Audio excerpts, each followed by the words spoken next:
Alright, let's go ahead and kick this off. Here are the solutions to the AP Chem Summer Review exam. The first question: a measured mass of an unreactive metal was dropped into a small graduated cylinder, half with water, and you got some measurements here. So this was a density question. It wants to know what the density of the metal should be using sig figs. So we know that density equals mass divided by volume. The mass was 19.611. The volume before and after the metal was added to the water will, if you take the difference of that, that'll tell you what the volume of the object was, which when I did that, the volume was actually 2.5 because the difference between these two numbers is 2.5 milliliters. So you would do density is mass, which is 19.611 grams, divided by your volume of 2.5 milliliters, and that density you get in the calculator would be something like 7.8444 grams per milliliter.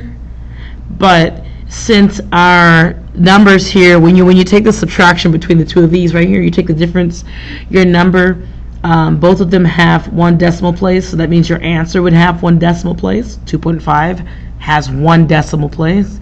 Now we take a number and we divide by another number. We're looking at the number of sig figs, and you want to use the lowest number of sig figs.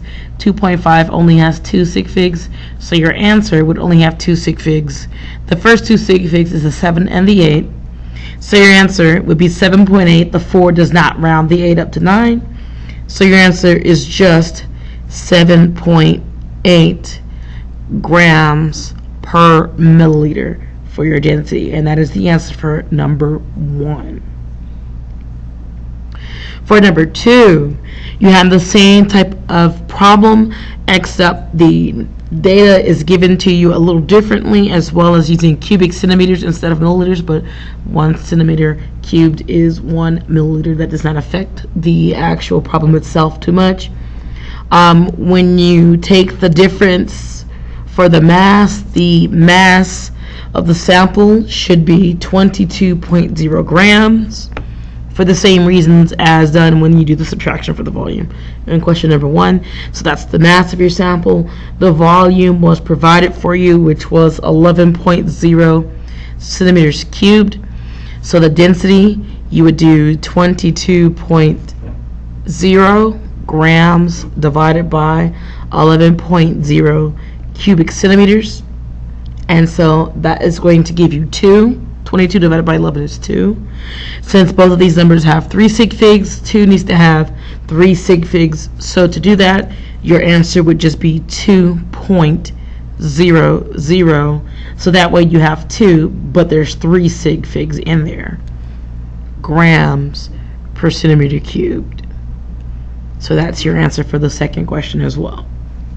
For number 3, your answers may vary. The question is saying that you had a student needing to pipette 36 milliliters of NaOH.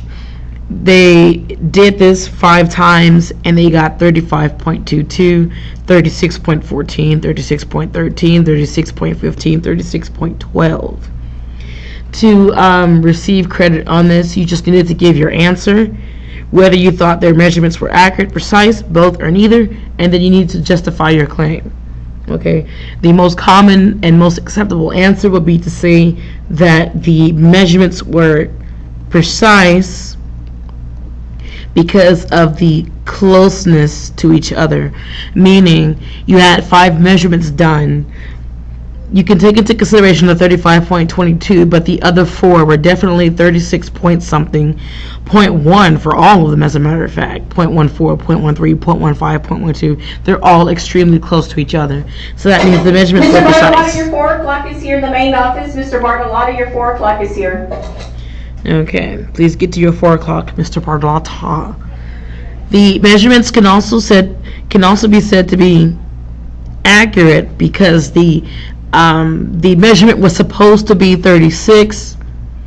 they received numbers. 4 of them were at least 36, but not too far from it.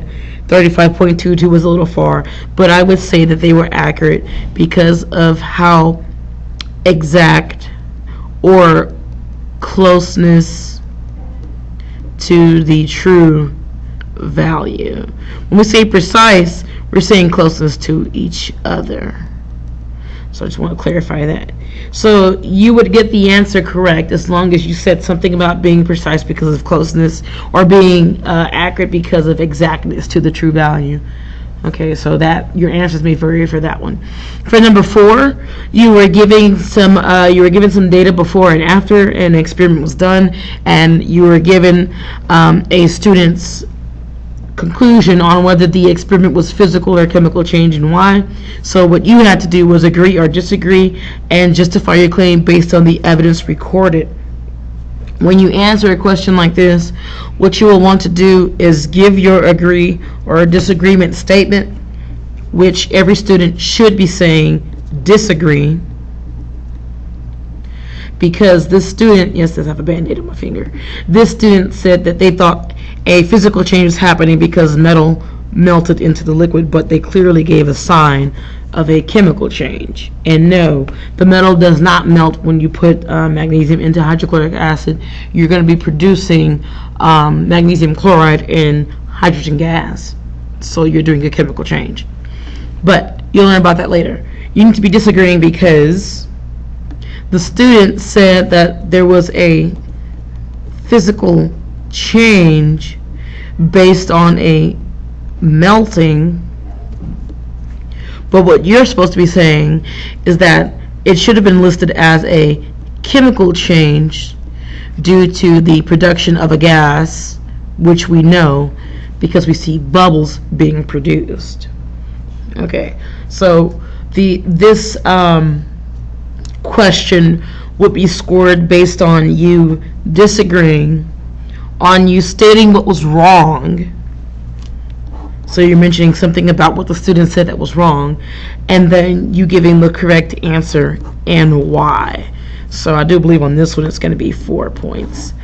I did not mention it for number 3, but for number 3 there are 3 points you gather for mentioning whether you said precise or accurate, both or neither. You're getting 2 points for that, and then your justification actually gets you 1 point. For number 2, there are 2 points. It's your answer and the unit.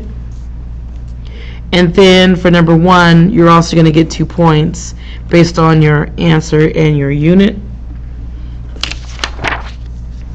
For number 5, you had to perform basic metric conversions. Each one of them will get you 1 point just for giving the actual conversion. No, we're not checking for sig figs here.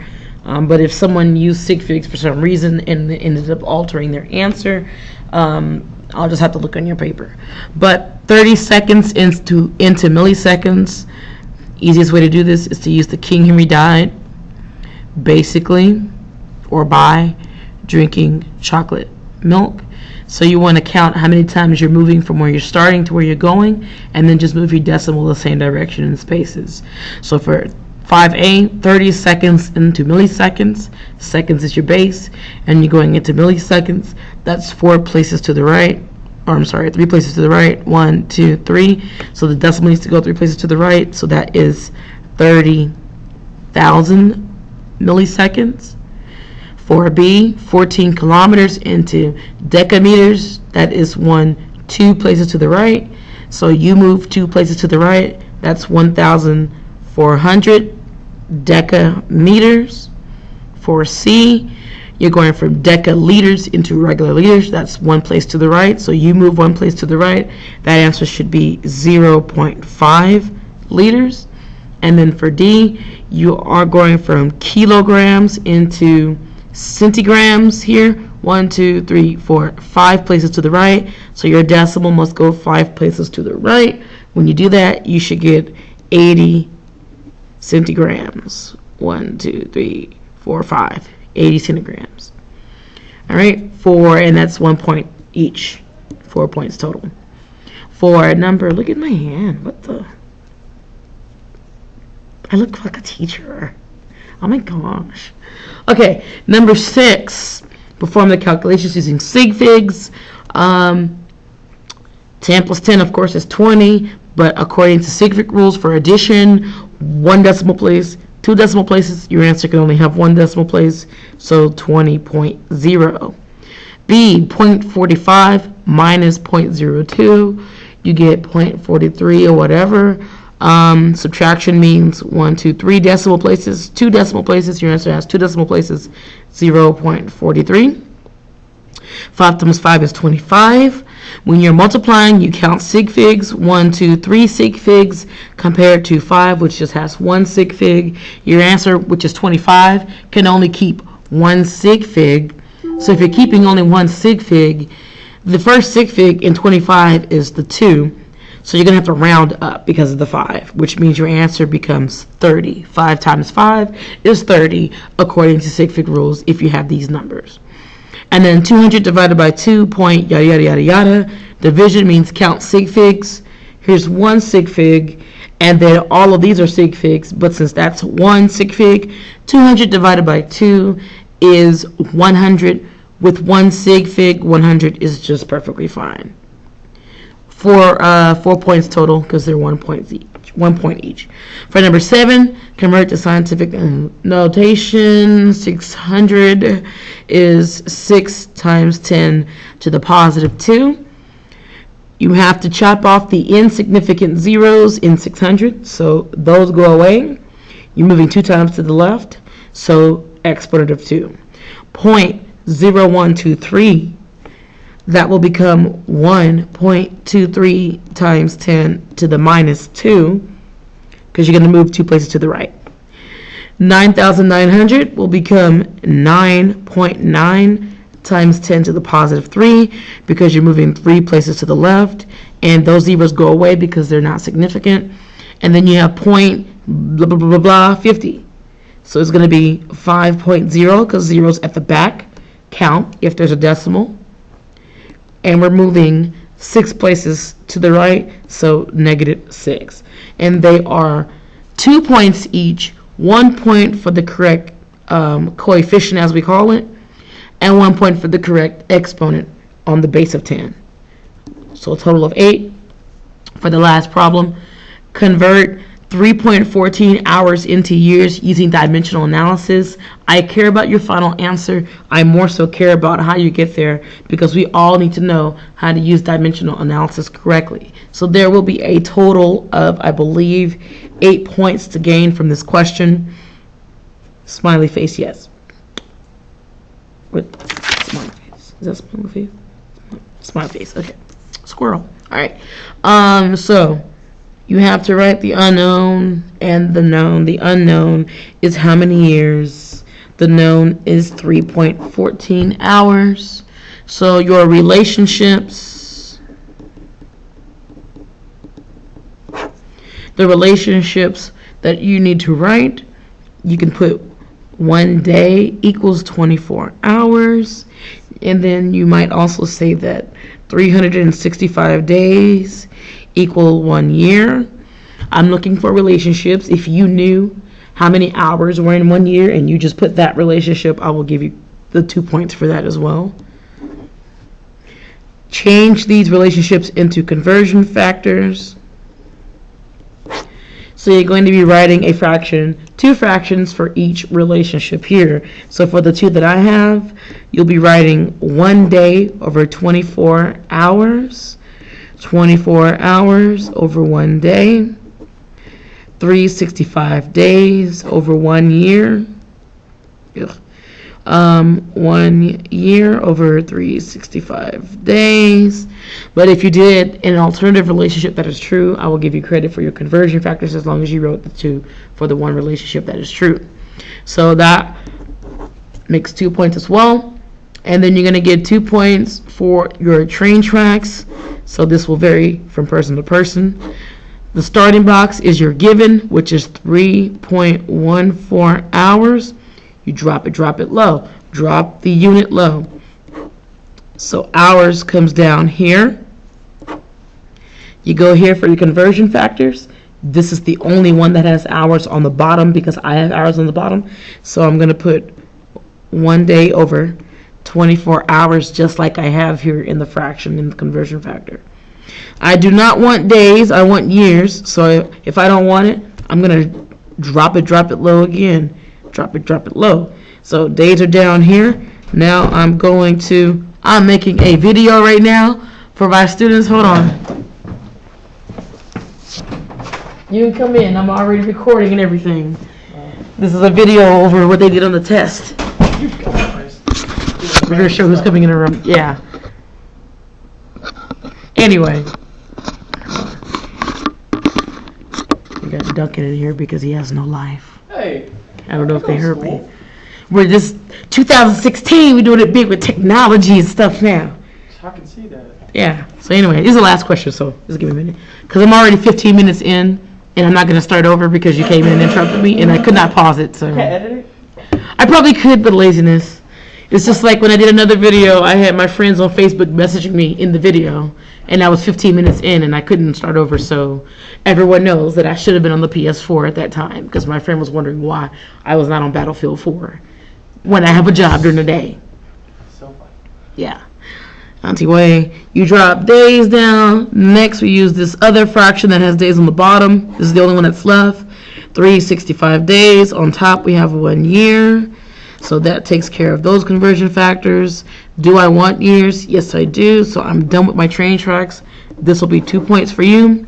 When you do your calculations in the end, you will get a number either 3.58 times 10 to the minus 4 years using correct sig figs, or you could say 0.000358 years. So either one of those. 2 points for the correct number with sig figs, and that is it, yeah. So that makes a total of, I believe, 35 points for this exam. Good luck to you.